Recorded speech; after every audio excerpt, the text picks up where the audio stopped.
Hello and welcome back to the podcast. So we're going to be talking all about navigating your analytics career.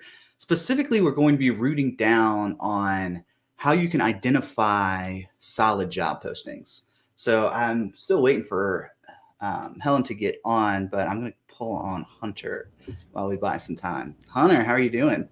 I'm doing great. I'm back in Florida for the week.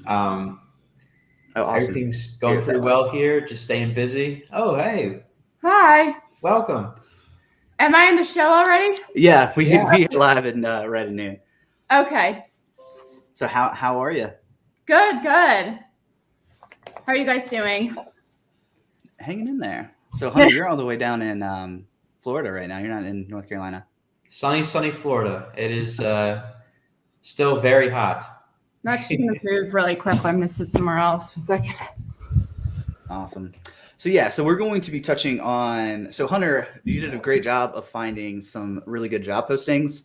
They were too good. We needed to find one that was kind of scattered. So we're going to jump into a job posting. We've redacted all the private information, so you're not going to be able to see, who it is. But Helen, you were the one who suggested this topic. So do you want to talk a little bit about like what kind of triggered you to bring up this talking point? So I'd seen actually someone else on LinkedIn was looking for a job, and they would occasionally post these kind of crazy job listings. And so that was one that I'd shared was one that I'd seen. And so it was kind of something that, and I've talked about this with a lot of people, is that this, so candidates go into the job market and they think like, how can I, meet the demands of employers? Like, let me look at this job description, see if I fit the bill. And sometimes what companies are doing, they're trying to recruit 3 people, essentially one role that, you would need like 3 people to fill. It's just not realistic for one person to be able to do all of that. Right. So can you speak to a little bit to like, what do you think is going on? Like, why do they just not know? Or are they just like, do they feel like they can just get away with like stretching someone really thin? I would say it's a combination of factors. I think that some of it is that the job description will sometimes get written by someone in the business, is recruiting for the role. But sometimes what you see is someone from HR that's actually posting it. And so they kind of list the skills. And, I think that it's important to be realistic about what people can do. I mean, even, it's hard to get one person, even if you describe all the skills in one role, that then someone can do all of that. Are you really, how are they going to be able to do that to adapt specifically to that company? In terms of, what are they actually looking for in the role? The actual role is often much smaller and narrower than what they post, but companies are trying to, job candidates are trying to sell themselves, and companies are trying to sell themselves as well. Right. And before we pull up the example, you said something that kind of struck me when we did the prep for this interview, is that did you say, am I remembering this correctly? You said this is an employees market right now? Well, if you look right now, a lot of people are moving around. And so in terms of if you're an employer, in order to attract the talent and to fill the role is, employees will have, it sounds like, and because I'm not, I'm not necessarily in this space, but from what I've seen in discussions is that employers will often have several offers to choose from. Okay. Awesome. Well, so why don't I can go ahead and pull up. So we found this one. I'm just going to pull it up and flash it up in the middle of the screen. And Helen, I want to get your thoughts on, so what is going on with this job posting right here? So I would say that if you look at, so looking for data analysts, right? And this is, someone posted this and they underlined the data analyst, right? So you're looking at like processing and querying data sets, you're looking at results, but then you actually look at the skills they're looking for, and they're looking for someone, with a computer science degree or math or, one of those STEM degrees. They're looking for a Python knowledge, which I don't necessarily think is a prerequisite for being a data analyst. I think that a lot of data analysts may not know Python. But that's something it's kind of like, oh, let's put this on there. That's nice to have. You've got understanding of SQL, which is probably more common than knowing Python, at least for data analysts. And so then you have, if you look, so English and Spanish should be tested in both. And then, so there's these kind of like nice to haves, but like not a must. And I think that, that's something, and this doesn't specifically give any tools. So, they could be saying, you could be going in and saying, well, I know Tableau, and really they're looking for someone with, Power BI experience. And then the thing that kind of really what strikes me is if you look at the bottom, the salaries, so this is in Spain. And so this is euros, there's 25K a year. And this is something that is, that's not the going rate for someone with those type of skills. Right. So let me recap. So they want preferably someone with a master's degree and like a technical field. So computer science, mathematics, statistics, physics or engineering. That is such a wide scope of potential master's degrees. They want you to know coding, and they want you to proactively solve problems, and then they're only going to pay you. I don't know what the conversion rate is, but if it's close to 25, like 30K. It's about 30K. Yeah. So, I think that some master's degrees, that's kind of what you expect, but maybe like that's a less technical one. This job posting specifically just seems completely insane to me. But I'm glad that we can. This is more reminiscent of like a software engineer or something like that. It's very overloaded. Yeah, that's true. So I think probably what's going on here is that the person who wrote it just doesn't have an understanding for the employee marketplace. Yeah, or the understanding to say, look, what is the role actually doing? Because I think companies also like to say, to attract candidates, you're going to be going in and doing this, this, and this. And when they actually get there, right, the scope of their work is much narrower. And I think also if it's an employer's market, someone may take that job because they're looking for a role. But if it's an employee's market, right, that's not something, people may apply for it depending on how easy it is to apply for, but they may not necessarily be interested in taking the role. Right. Yeah, I see what you're saying. Okay, so this job posting has a ton of red flags. Can we talk a little bit about like what is on the flip side of that? So like green flags, so maybe like a really focused job posting. One thing actually is that some, so people that work with a lot of those type of listings or, people that apply for jobs, you can often tell kind of what the role is by looking at how they phrase certain things.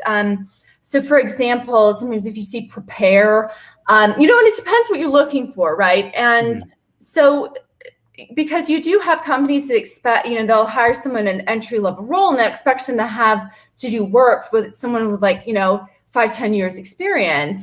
And then on the flip side, you have these roles where it's not, they're trying to kind of say it's an advanced role, and that's not necessarily the case. I would say if you look for words sometimes like prepare, and sometimes like generate, it's often those are kind of red flags in terms of this is going to be a role where someone else is going to kind of tell you exactly what to do. And I don't think, and as an entry level, I remember, when I started work, it's hard to know what to do.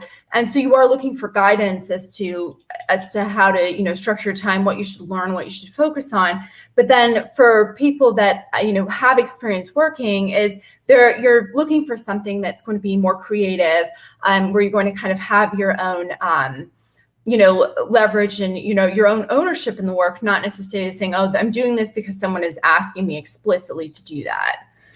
Cool. So let's flash this thing back up here. What are the action verbs on this one? So this one, okay, it says creativity. Yeah. So it's creativity, drive to get things done. I think all companies put that on there. And they sort of put GitHub on the bottom. Like, the thing with that too is that there's certain skills, like I would say, even if you know SQL well, you're going to have to learn the company's tables. And that's, as everyone in that space knows, is that takes a long time. And I'd say, like, even with GitHub, it's like you're looking at, okay, these revisions, right? This is more of a software developer role or a data engineer role. It's not necessarily a data analyst role. And I think the data analyst is kind of a wide, umbrella. I think that sometimes I think in the data world, something that, we should focus on more is defining what exactly people should do. And, I think there is some overlap between roles. Like, if you can't say, well, I just, especially, it often depends on who else is available kind of in the company. Do you have someone that can fill in this gap, or which, gaps are you trying to fill? So maybe they're recruiting for 2 people and they're trying to split it in 2. Yeah, that does sound. That do companies really do that? Will they have one job posting and hire multiple people from that same post? Yeah. Okay, interesting. Yeah. I haven't heard of that. One example, actually, this is that's a good comment, because that's more common with if you're getting into a role, that's a lot more common, because often, so when I started work, I was part of a rotation program, and so that's something they'll put one job posting, but then it's really they're hiring multiple people, and that they'll rotate them in, within the role every year or 2. Gotcha. Awesome. So we've got a comment coming in from our channel friend Tim Leesman. So he's saying, I've heard another interesting impact of the employees' job market. Orgs who would normally use internal capacity may be short on employees now and more likely to seek out consultants or freelancers. Yeah, I think that's kind of like the rise of the gig economy getting, instead of just like Uber drivers or Uber Eats, it's starting to kind of work its way up to more skilled labor, which I think is an interesting phenomenon. Well, I think I think that's the way a lot of things are, because rather than hiring, so for a company, let's say they're looking for someone to, write a Python query for their data, is that you can go and find someone for that. But what if you need it done once, right? And I think there's a lot of the work now is like, okay, let's see if we can get someone in to do this once, and then we don't necessarily have to keep them maintained, especially project work, as we all know, is that's kind of sometimes that's like a one-off thing. It's not because I've worked in financial reporting, for example, and that is something where that's going to have to continually be done. And that it's on a quarterly cadence, or actually monthly cadence. Almost all companies seem to do financial reporting on a monthly basis. So that's also something else to look for in a job posting is what type of work that you're doing. I mean, I would split things into kind of a cyclical, predictive cyclical cycle, so to speak. In that, let's say if you go into accounting, financial reporting, something where you have to, you've got a deadline that's set for you by, you have to calculate, you have to do your GAAP financials by a certain date. So that's when you're going to have certain schedule every month, and then you're going to have more work on the quarter, and then you're going to have, kind of a lengthier period at the end of the year. Whereas project work is not going to be as predictable. Those deadlines may get moved around. It's not the deadlines, kind of set internally, as opposed to, financial reporting, where it's typically set, kind of an external factor. Right. Well, it's interesting because I've my entire analytics career. So I got an MBA, and then I turned my internship into my first consulting client. And I've never worked as a W-2 in the analytics space. So yeah, I know exactly what you're saying with the unpredictability.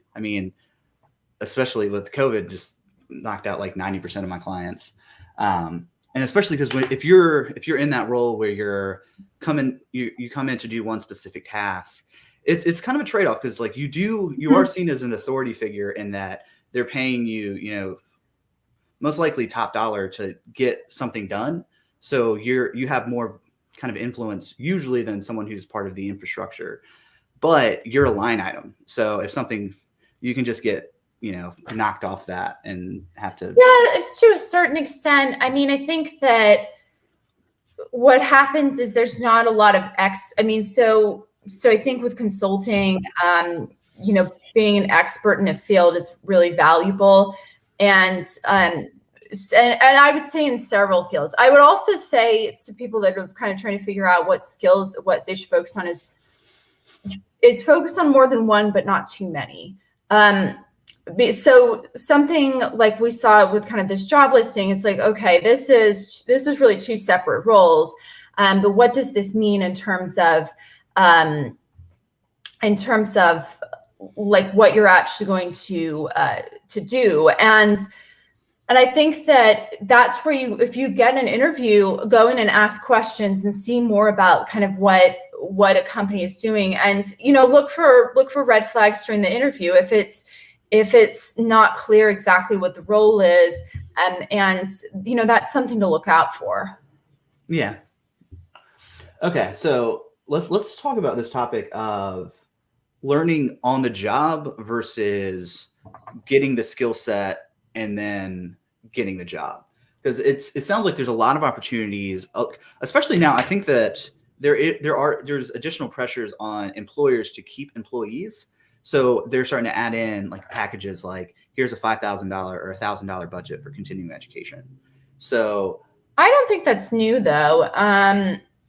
I think that there was more structured training. You know, you say if you look, you know, back, you know, several decades, you know, especially before, you know, computers were common in the workplace, is that, you know, a lot of companies would have structured training programs, and sometimes those get dropped, right? Because, you know, what if the business isn't doing well? What if, you know, the office location changes, you know, COVID, right?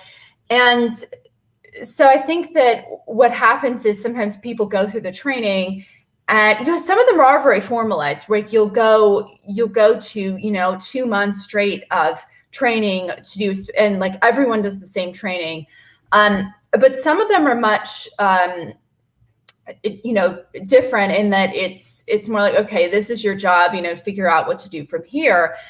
So I think it's kind of a balance, and it does swing back and forth, right? So sometimes the onboarding program is like, oh, wow, this is very extensive.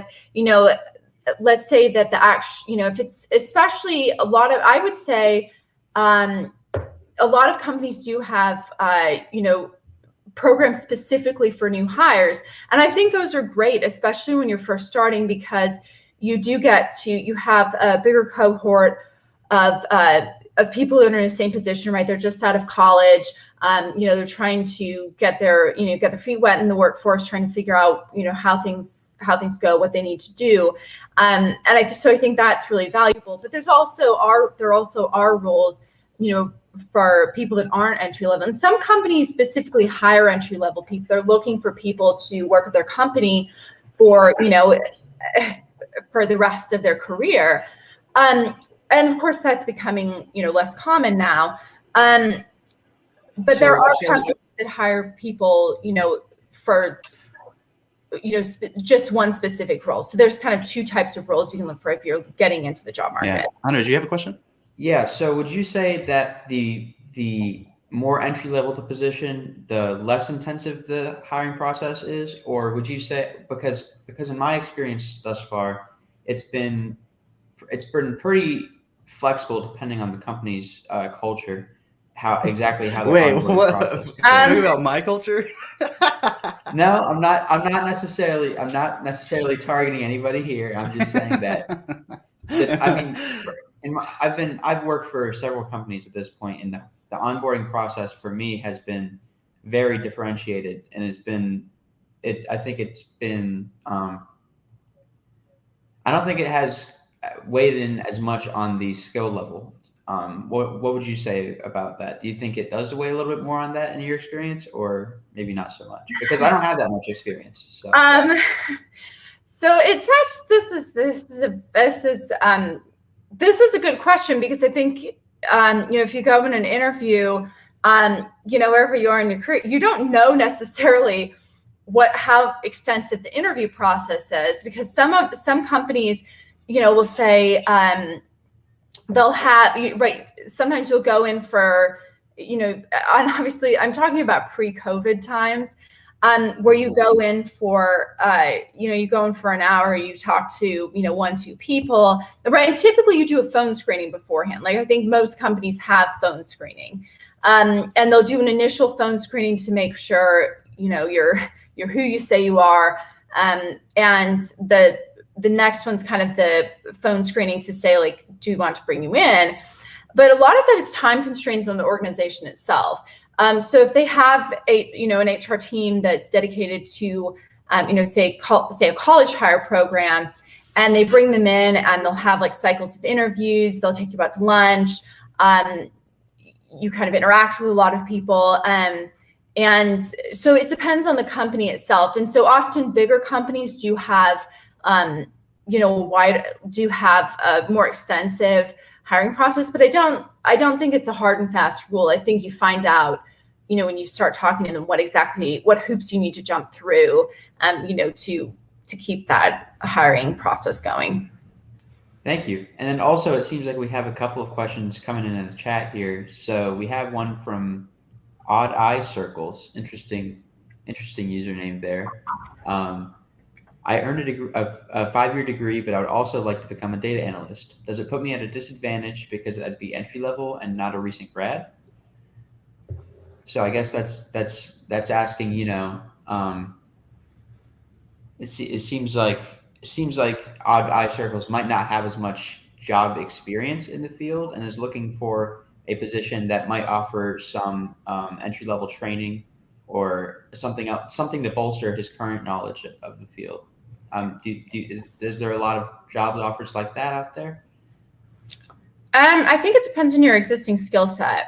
I think that, so I started work, I did an actuarial training program. So I worked in an insurance company, and, it depends on, what you're currently doing. And then, if you're interested in going into, data analytics, I think Excel is a great place to start. If you have, to get really familiar with using Excel, and then, SQL is nice to have. There's other things that, but I think that the combination of knowing Excel and SQL is pretty impactful as a data analyst. So I think it's more about being eager to learn, because that's, in the tech sector, they say that the single biggest indicator of success is curiosity. I also think too, my internet seems to be lagging a little bit. Can you guys hear me well? Yeah. Okay, cool. So this person, Odd Eye Circles, maybe if they're working, Helen, we talked about this yesterday, of if they're working in a marketing role, maybe they could start to, in their current role, ask for more data to drive their decisions, and they can pivot where they're at currently, and then essentially like claim work in that current role for another year, and then they have a year of analytics experience based on, and that's like such a good risk mitigation strategy. Instead of going out and trying to get a new job, you can kind of, and I think that a lot of companies would be really supportive of that, because they, at the end of the day, they want better data informed decisions. Well, and also especially if you work at a company that's big, and we talked about this, yesterday, was that I think that people talk about networking and, like going to networking events, like cold calls, like, kind of the, jump in and introduce yourself. But like, if you can introduce yourself to people at your company and you can network that way. And I think that that's, if you're interested in getting into a data role, like look at who the data people are in your company and say, can I have coffee with you? Or can I have, can we connect for, 30 minutes, even 15 minutes, and say, I'm really interested in, getting into the work that you do. And often that's well received, because, companies do, want to keep, at least they should want to keep, their best people, and they should want to, invest in talent. And so I think that internally networking is something that's, sometimes people don't give that the, kind of the attention that they should, but that's a great way to transition into a new career is by, meeting people outside your immediate group. And, not with something necessarily specifically like I want to, I want to, take your job, but in terms of going in and saying, well, I'm interested in learning more about the work you do. And that's a great way to learn more about the organization. And, I would say, like, know the people that immediate people you work with well, but like extend your hand out and meet other people, because they may be able to help you. Or if you're not sure on, they may be able to also introduce you to people outside the company or friends of theirs or other people in the company that can, kind of give you pointers.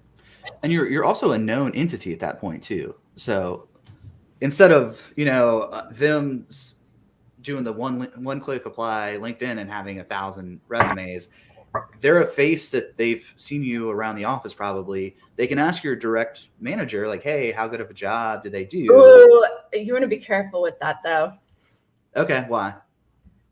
Because sometimes so they should encourage people to move around, but poaching other employees is not that's a strategy. That's the way silos are formed, where they say don't talk to other people from organizations. So I say if it's interesting. initiative. So the organization. So I interned at Volvo Trucks, and they were like all about, hey, let's meet this team over here. So yes, I guess you do have to get a little bit of a read on. But after you've invested a lot of time in them, right? Think about it that way, right? And I think it depends on the company. You have to get a read on that. But I think that because I know, a lot of tech companies in particular, they do encourage people to move around. It's not expected you'll stay in the same role for necessarily, more than a few years. But companies, that may not necessarily be the case at other companies. And, if you talk to, I think that it kind of has to be initiated by the person themselves. But sometimes they may be looking to escape that manager. And so if that's the case, it's kind of one of those things to, think a few times through about how to do that. Right. Of course. That may get people into more trouble than, and that's not, that's not your intention. But that you don't know the relationship that people have between groups, or like, kind of their own network. And if that's something like they're, frustrated with the work that they do, then that's something to ask them if you're interested in the role. Because sometimes what happens is a lot of companies, if you apply for a new job, your existing manager will get emailed, and sometimes the existing manager, there may be maybe not a great relationship, or it may be a case of where they don't want to, they want to keep that talent, and they should be encouraging people to move on. But if it looks like they're poaching the talent, then that's when that's something that can get very. The other thing. So wait, I think you misunderstood what I was saying. I was saying if you're interviewing for a job, that manager can ask. So it's a sense of referral. I'm not saying like the other manager. They can, but I don't think that's something to navigate carefully. Okay, well we can. Yeah. All right. Yeah. So let's pull up. Haley Keith had a question. Can you describe the analytics interview red flags? Okay. One of them is you go in for an interview with, let's say, 2 people, and all of a sudden you're interviewing with 8.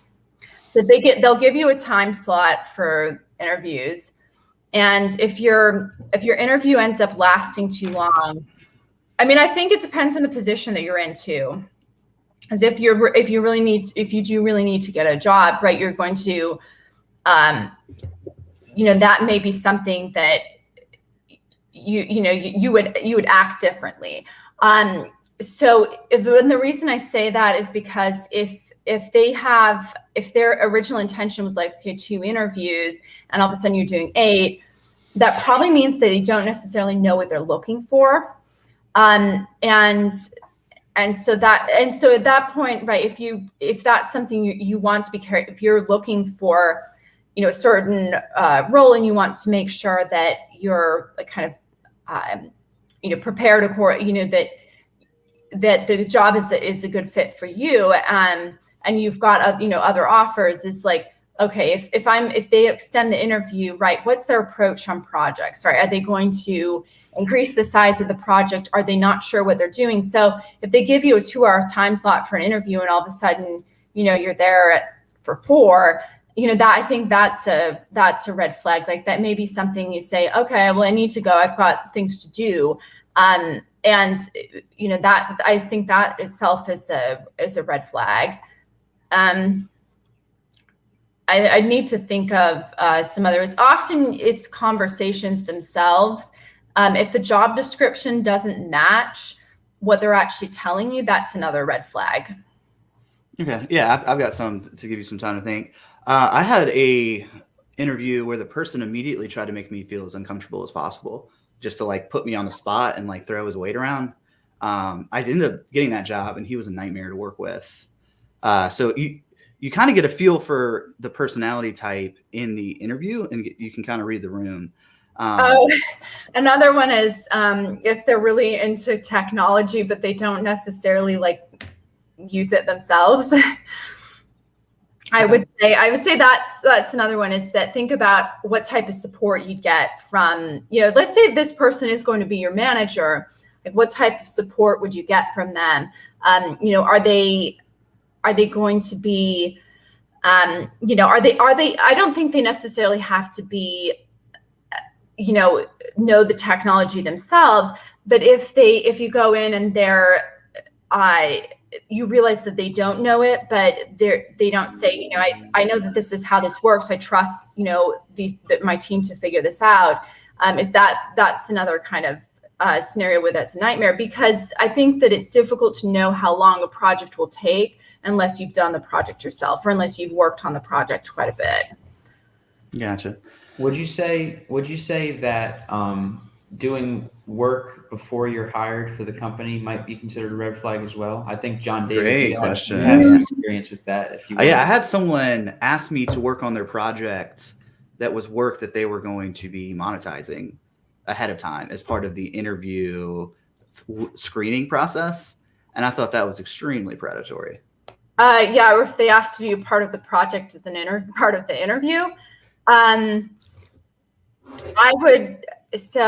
That's a great question. Well, I would say, a lot of you do have to do there is actually quite a bit of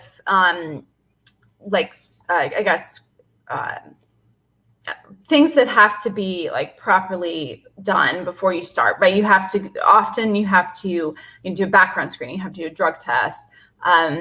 There's a lot of kind of paperwork and getting, that in order. And sometimes, so this is another thing is that if they ask you to do like training before you start, they should compensate you for that. Right. This was a specific, I need you to build our data model before, like, I need to make sure that data modeling. Here's a part of our overall data infrastructure. Will you build this out for me? And it's like, that's extreme. I think let's pause here and unpack this, because I think it does multiple things.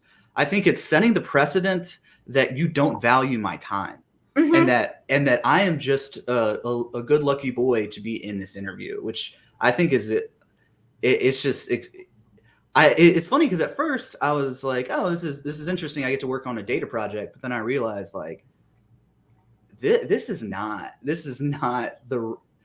I felt like, now that I'm thinking, like I've had time to reflect on it, it just felt really disrespectful. Yeah, especially, I think some of it is kind of ruling people out, right? And that's where it goes. It's the employer versus employee market, kind of the HR version of, bull versus bear. is that, yeah, if the job market's tight, they can say, we'll give them this test. We'll give them a lot of, we'll set the bar high for them getting into this, because we can, right? Because they've got other candidates, right? But what they should do, they should have something that's external, and that's not going to take that long, right? You don't need to do an entire project to get an idea of how someone thinks. That's, I would say that's a red flag, is trying to get the interviewee to do part of the project. So I have had students who interviewed for Tableau jobs, and they were like, here is some CDC government public access data. Build a dashboard and come into the interview, and I want you to tell me an interesting story and uncover some insights in this data. And it was like, work on it a day or two. They gave it like, I think maybe 24 hours in advance of them sending in, which I think is a completely different ethically situation than here's our real data. Here's an NDA, come work on this. And it looks like, so we've got Matt Bratton, who is, actually he just came on our guest lecture series earlier this week. So he's a VP in analytics, and he said, I once was asked to build out an entire month-end reporting package from scratch using exports from a company as a first round interview and could not have turned them down fast enough. Also, he's got some follow-up. Should have sent them an NDA and quoted my hourly rate. Exactly. Yeah. Please share that as a post on LinkedIn, Matt.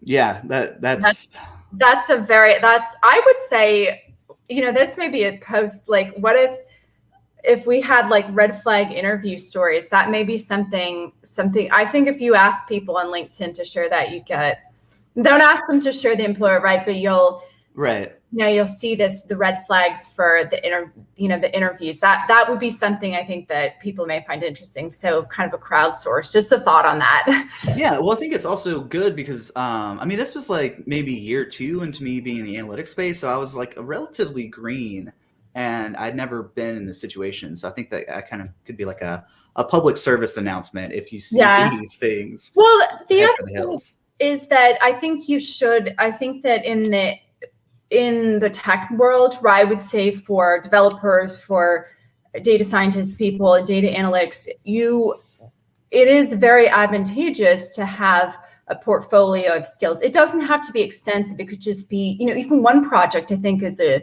good start. And you're showing your own work, you're sharing, value, it's giving value to other people. But you're not doing company work. That's building out a financial package.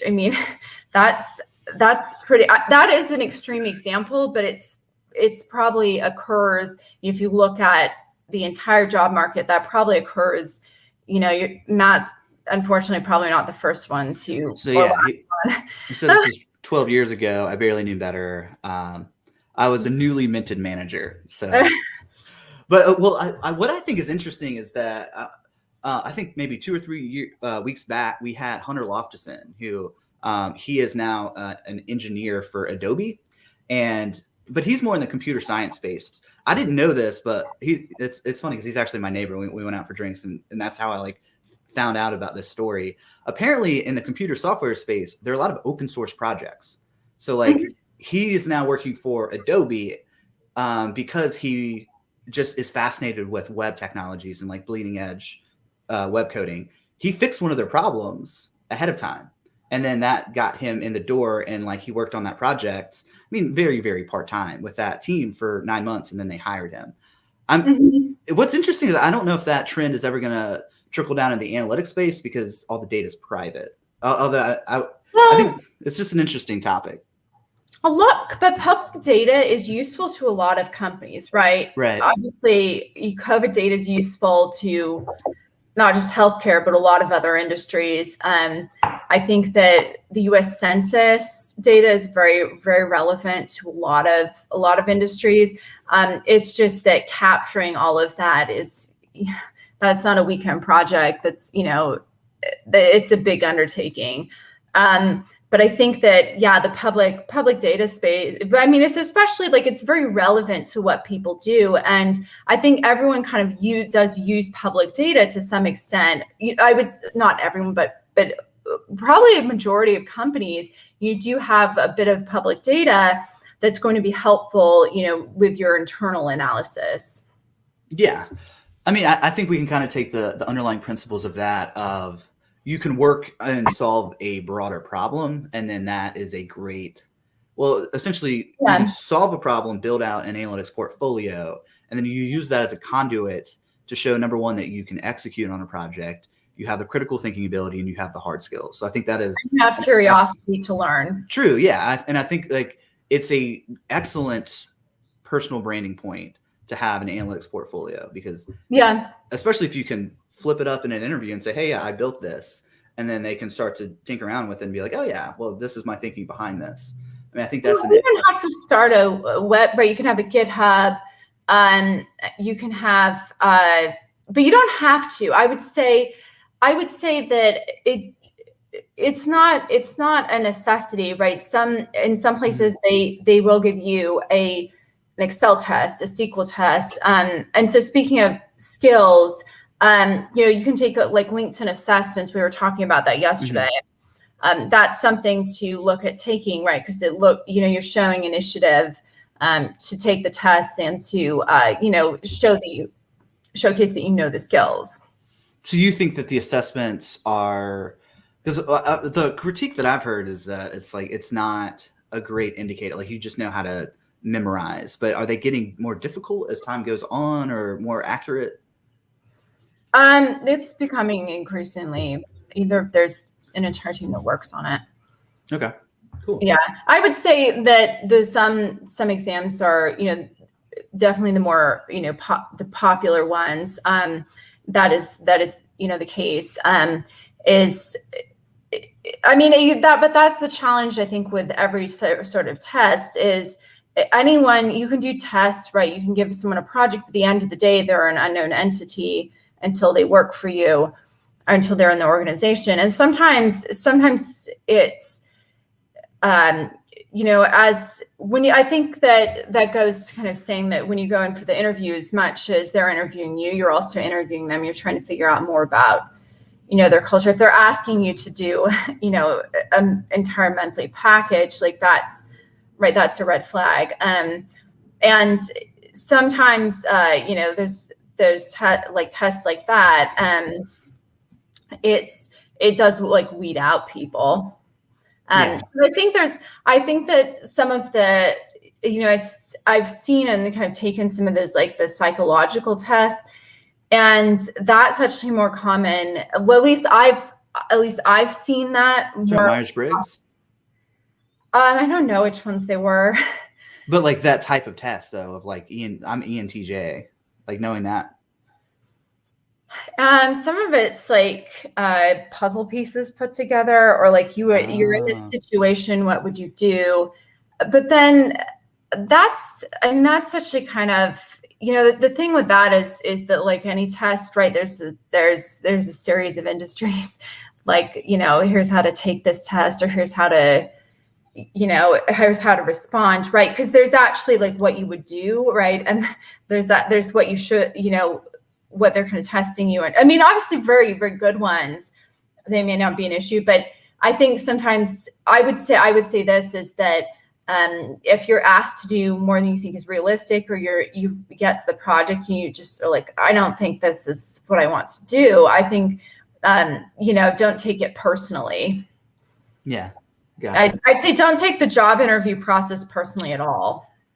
Yeah. It's a transactional, take it as a transaction, because, getting turned down, for jobs or roles, everyone has been on the side of no more than they have yes, right? Unless they've stayed with the same company. But that's kind of the reality of it, is that it's not something I don't think it's something to take personally.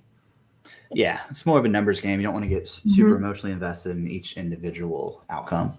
One thing that we had a note on here is asking for help in the workplace. So like maybe you get into a role where it either changes or going in that you're going to have to learn or expand your skill set.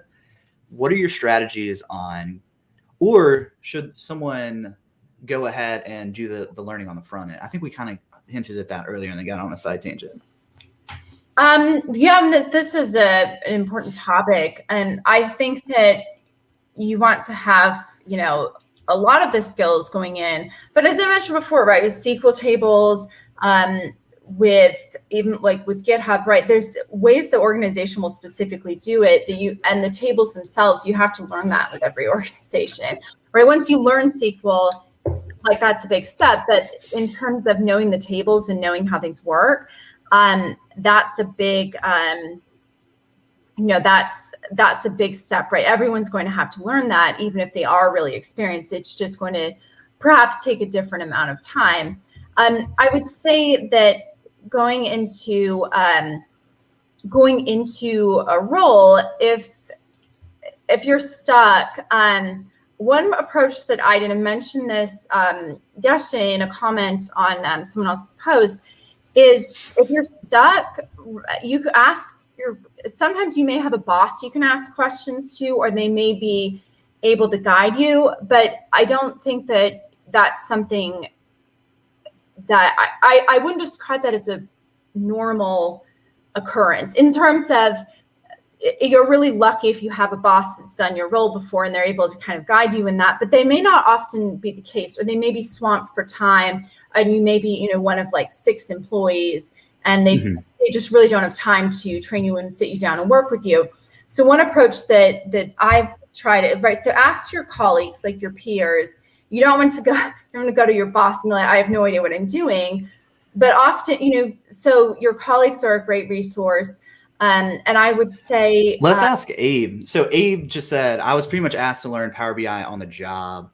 He said he got the job due to posting Tableau vizzes on LinkedIn. So phenomenal execution he built out a Tableau portfolio and publicized that. So like, not only did he create his brand, he broadcasted out there on social media. Abe, I'm curious how you went about learning that, and he can type that out while I didn't mean to interrupt, but so you don't want to overly rely, you don't want to be kind of like codependent on your manager for every single solution. You don't be codependent on your coworkers, but one strategy that I've tried is ask. So if your coworker, is an expert in Excel, SQL, any of those skills, is ask them for the work that they've done, right? If they're able to share some of their work, what you're trying to do is understand how they did it, right? Because a lot of that is public. A lot of that is not necessarily like, when I worked in financial reporting, for example, everyone had access to the Excel files.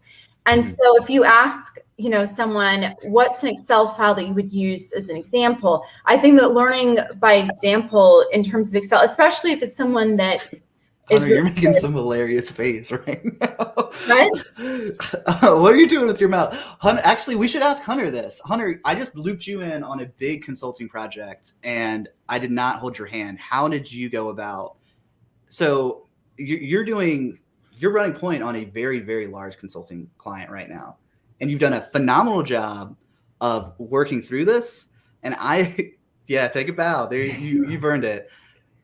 How have you gone about learning Tableau? So Helen, to give you context, I had him as a High Point University student last semester. So he's only been, your first exposure to Tableau was like what, 5 months ago? About 5 months ago was my first exposure to Tableau, and a lot of my learning had to be done initially on my own. I had to go out and I had to learn at least the basics first, and then as I went on, I learned with more practical experience. So a lot of it, within John David's class, we did a few small visualization projects here and there that we could upload to our own data portfolio. And so that was a way to kickstart that for me, is that I hadn't heard of a data portfolio before then. I hardly even knew anything about data analytics before then. But after that, I was able to launch that portfolio, and then moving forward, I could use more and more practical applications as I learn more skills. So like the more experience you get, the more in-depth projects you can do. And so I've worked my way up to the point where now I'm doing a consulting project, and if I don't know something, I communicate. Now that I've worked my way up to this point, I can communicate with the client and ask exactly what they're looking for, and then most of the time I can find a way to do it. But how? So are you using Reddit, YouTube? What are these resources? LinkedIn Learning. Yeah, LinkedIn. Oftentimes it's LinkedIn Learning, or it's YouTube. YouTube is a big help for me. Tableau also has, a lot of them do have good documentation. So what I found, I would say that, and this is with the documentation, it's not written to step you through a project, but kind of to look up the details. And so what I've seen is that once I know how to do something, the documentation is a great resource for like the peculiarities. Because a lot of it too is Google is your best friend. Like, right. When you're working, don't be afraid. Like, don't be afraid to Google it. Don't look it up, and and if your company offers, if you use Oracle, if you use SAP, and they offer training classes, because often those companies will come into the organization, and because the companies are paying, a lot of money to be for these systems, and so they will have training sessions. So if they have a training session within your organization, like I would say, go to that, at least go to one of them and see if you're able to pick up skills on that or specific. Because there's kind of general information, and then there's information specific to your organization. Like, I would say, for example, in Power BI or in any of these analytics tools, is the data connections are very specific to your organization. Like I haven't used, most of the connections in Power BI, for example, because I don't have a source set up. But it's like, okay, if that's the source you're using, then that's where you're going to kind of jump in and figure that out. So it's kind of a balance on that.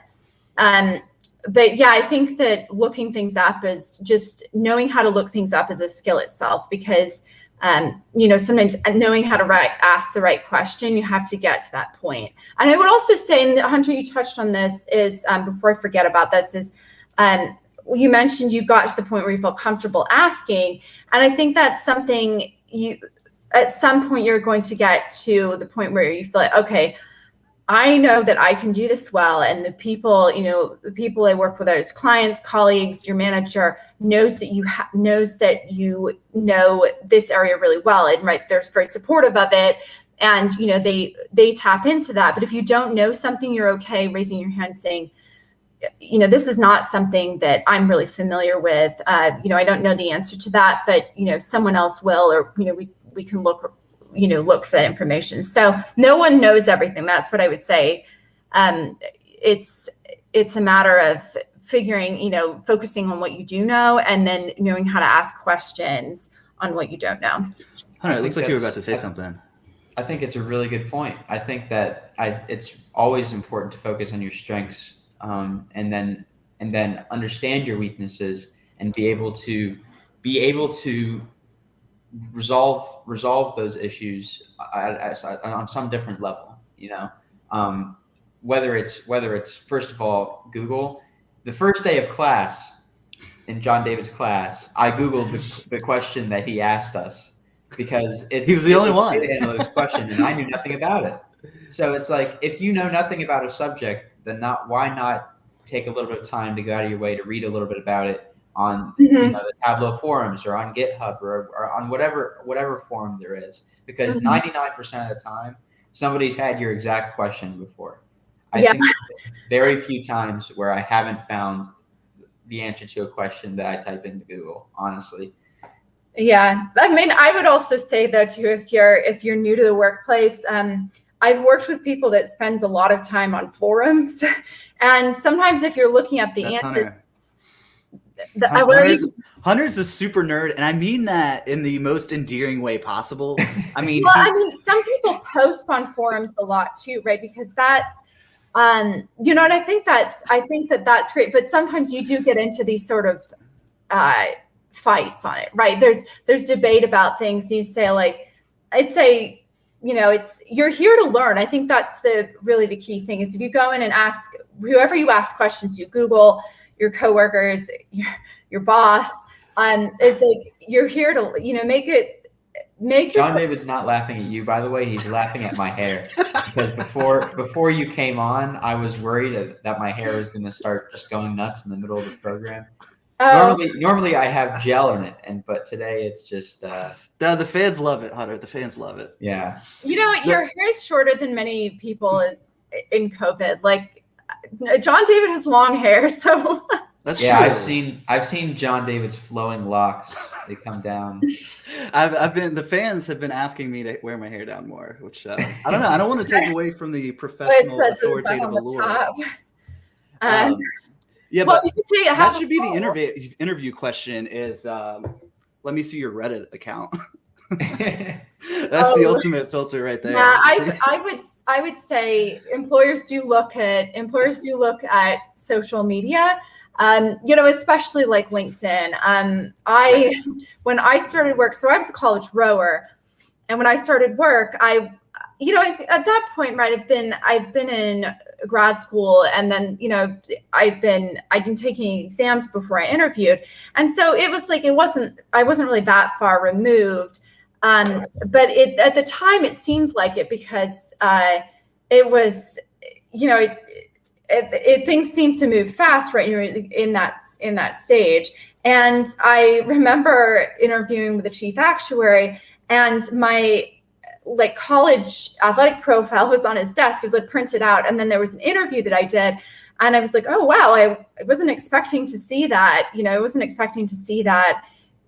workplace. So that's something, if you Google yourself, that's, I don't, Google myself necessarily, but just be aware of what's out there, online. Yeah. I mean, it all gets back to personal branding, which I think is very much it's not talked about enough in this space. I think it's almost like the dogma is if I just get enough hard skills, I'm going to be set for life. And I think that is such a misread of the situation. Everything's a communication job. True. Yeah, absolutely. Yeah. Also, we got our former social media manager here chiming in. So he said, Avery Smith says, go where you get paid to learn. So this is actually kind of an adaptation of, I don't know if you know who Gary Tan is, but he's somebody, he cashed out his startup for, I think, $1 or $2 billion. But one of his recent podcast episodes, he talked about you either want to get paid where you learn or you earn. But a lot of people get a lot of people get a situation where they're learning nothing and they're not making very much. So it's kind of like a second dimension to think about. Maybe I'll take this lower paying job if it gives me an opportunity to learn a new skill set. Yeah, that's a great point. Is I would say that going in is, especially if you're just starting work, I think it's easy to look at salaries exclusively, but also look at the number of days off. Look at it's I think people frame it as an orifice. I know a lot of companies something that has come up is some people are willing to take a lower salary in order to get 2 more weeks off a year. And because you don't realize when you're in school is you really value those weeks off once you get into the workforce, right? You kind of think those are really valuable in a way because your time is all of a sudden commoditized differently. But yeah, I would say that it's important to think about who you're that's something that I thought about is what would I learn here? Is this a new space to get into? Because if you're really focused on money to start with, I think that's not going to be helpful down the road. Just think more about let's talk about that. I think that focusing on money early on in your career is a huge mistake, because you might have a really high paying job that you hate out of the gate. And maybe how sustainable is that? Can you do that for 3 years, for 4 years? So or let's for 6 months for investment banking, right? Yeah. Let's walk that through. Say you do this job you hate and you make a bunch of money for 4 years. Well, you've kind of squandered that time, because the only thing that those 4 years prepared you for is another 4 years of that same kind of job. So you're going to have to like retrain. I mean, I guess you'll have the money, so maybe you can invest in like retraining or like a master's degree to pivot. But yeah, I think that a lot of people are overly fixated. Well, I actually don't see it as much in the analytics space. I don't think a lot of these people are like. I think that for people that have been in it, that's something that like we've learned firsthand, is like focus on the skills, focus on the experience, and if when you focus on that, you can invest, right? You're investing yourself in what you're doing in the future, your future learning, so to speak. But I mean, I would say, like, I went to school with a lot of people who wanted to invest banking, and I would say, a lot of them don't necessarily work in that space anymore, but sometimes they end up having to take like time off to recover. And I mean, here's another red flag. If someone in your office has been hospitalized, that's a big red flag. Like, ask, if you have a friend that works at the company. I mean, I think that, getting sick from work is actually probably much more common than it's talked about. Just, stress levels and interacting with you. You don't want, if the people being stressful is like another layer on top of that. But if it's something where overwork that's the culture, right? You start to think about like, what type of environment is this? And I think that you have to value what you do for work too. If you're working a lot and you love I work a lot and I love the work that I do. So I don't mind it. It doesn't feel like work in a lot of ways. But when it does start to, take a toll on your health, and, if your boss gets hospitalized, that's just, systemic problem probably in that workplace. Yeah, I think it's interesting thinking about like maybe the underlying benefits of things. Like I feel like this podcast is a hyper example of this. Like I don't think I monetized at all for the first 2 years. But at this point, we've had over 210. I think it's like 215 episodes at this point, and I've made so many connections within this space, and it's been such an amazing conduit to reach out to people just like you, Helen, who are established in the space. And like, as the podcast grows, kind of like the easier the pitch is, like, hey, come talk to my audience. And also too, it forces me to think critically about kind of the industry at large, and like, what are the trends that are happening? What people are doing, what are the job seekers, like what's their mindset? What's their major problems? Because I mean, we get it. I mean, we probably had like 150 comments on this live stream. I mean, it's. Oh, wow. I would also say everyone's always learning. So learn from your colleagues, but go in and offer your own perspectives as well, right? I think that,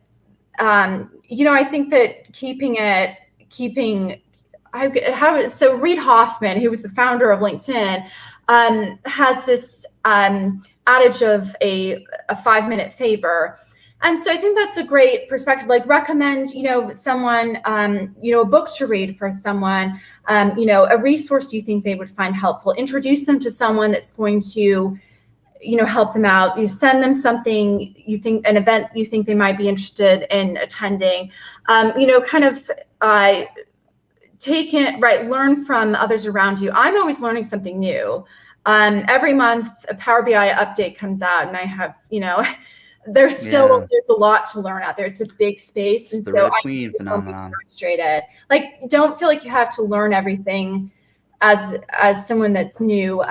Because once you realize how big the space is, you realize it's impossible to learn everything, and no one knows everything. So it's a matter of realizing what you're good at. Focus on what you're good at. So we had a question from Irene. Irina. So she's been, Irina, thank you so much for commenting. I've seen you're pretty active on our feed, which is awesome. So it's hard to estimate the amount of work offered. So like, I guess getting back to like investment banking, how can you read that situation? I guess you kind of alluded to that. Maybe she asked this before you got into if your manager is being hospitalized due to exhaustion, maybe that's not the right space for you. But Yeah. how can you read? I mean, do you think Glassdoor I feel like Glassdoor is going to be either people love it or people hate it. There's not going to be too much nuance like in the middle. Another thing is if you're looking at a workplace, also another thing is you can reach out to people on LinkedIn, say I'm interested in working here. Don't ask, I'd say that don't say, can I have a recommendation or can you get me a job? But say, I'm interested in working here. I was wondering if you could tell me more about the workplace. It'd say, ask around. Okay. There's there's a space where people do talk about that. I mean, I know a lot about companies I've never worked for, and not like the insider stuff, but just sort of based on friends that work there, what their frustrations are, what that workplace culture is like at a lot of different companies. Many hiring websites, like Indeed, have user reviews for certain hires at certain companies. Do you have any experience with those? Are you familiar with those at all? And can you speak to their efficacy at all? Or I've never used those. Okay. I think that reviews, you do want to be careful on those, because sometimes what happens is, depending on how, I think doing reviews is another thing, right? If you get offered a job and the first week you're there, they ask you for a review of your employer.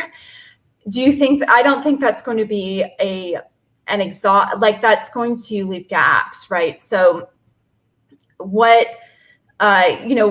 point are they asking this? Like, how are they getting that information? Because Indeed's probably going to be within a certain time period because they are a hiring website. They may have, feedback later, but I would say that, as with any review, think about who's going to be, because sometimes people that review things are people that aren't happy with anything. And then, Right. then you've got sort of the reviews that someone's like, okay, if you answer this, you can win a gift card, or we'll give you a gift card or something. Then that's a different, what's the incentive for doing that? How do they conduct that? I mean, I would say that probably more valuable than a survey is just talking to someone that works at the company. You can. Gotcha. Awesome. Well, Helen, we've rattled on for almost an hour and 10 minutes. This has been fantastic. Thank you for coming on. Yeah, thanks for having me. Yeah. So where's the best place for people to go follow you? LinkedIn? Yes. I try to focus on, just one social media platform. Gotcha. Awesome. Well, thank you so much for your time, Hunter. Thank you for having me. Great awesome. to meet you, Hunter. Thank you. Nice to meet you as well. We'll have to do the red flags. We'll have to do the red flags for, that might be something like a red flags for interviews or red flags for jobs. That could be fun. Curious to do. That might be a hash. I don't know if that hashtag's already out there, but that might be something we can claim it. Share. Yeah, let's talk about. We can talk about that. All right. Well, see you guys. Thanks everybody who tuned in the live chat. See you guys. Thanks everybody.